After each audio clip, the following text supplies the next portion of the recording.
So former Social Development Minister and ANC Women's League President Bathabile Dlamini was today sentenced to either 4 years in prison or a fine of 200,000 rand. That's after she was convicted on a charge of perjury.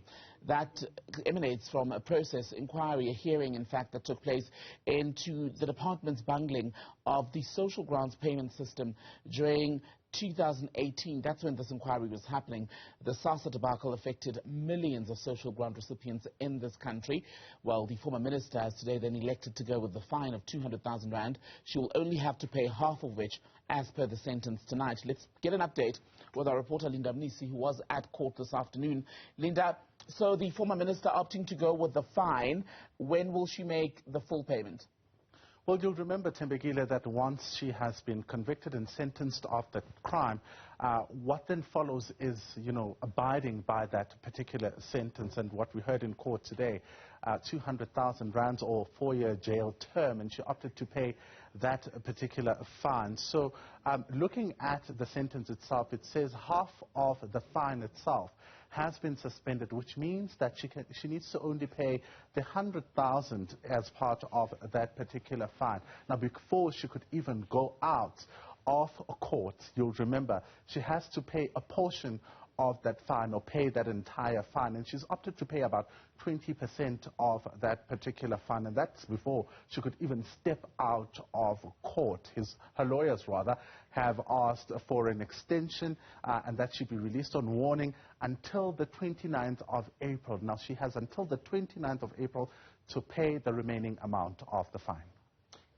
And while she's got this money to pay, what is the feeling from Bathabile Dlamini about her sentence? Does she believe that it's fair?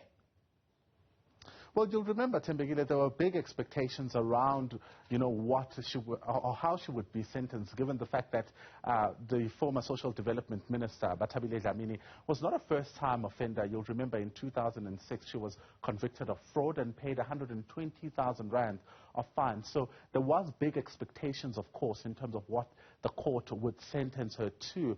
And it was quite interesting listening to what she had to say outside court, reflecting on what the court had to say, including the fact that the court actually found that she had no remorse for what she had done, for lying and placing, social grants at risk. And she says, well, she didn't expect it, but also, how the magistrate ran this matter and the sanctions that were imposed makes her believe in supporting women who are in decision-making bodies. She says she does not know the magistrates, but, that particular sentence makes her really believe in the ability of women to be impartial. But while she may then be pleased with the sentence, some do believe that Bathabile Dlamini has got off lightly.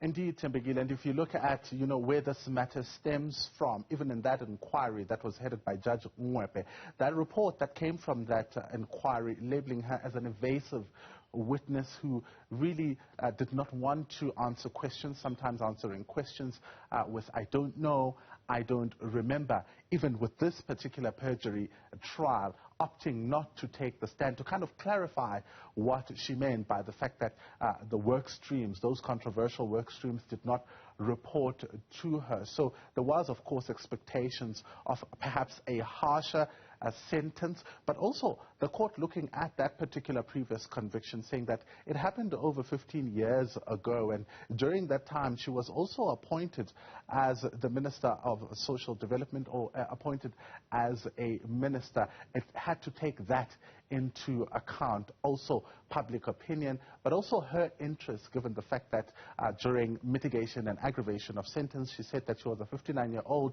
who earned 40,000 rands from her pension as a former MP, as well as 70,000 rand as the current president of the ANC Women's League. So the appropriate sentence then that the court thought would be appropriate would be a fine or 4 years in prison.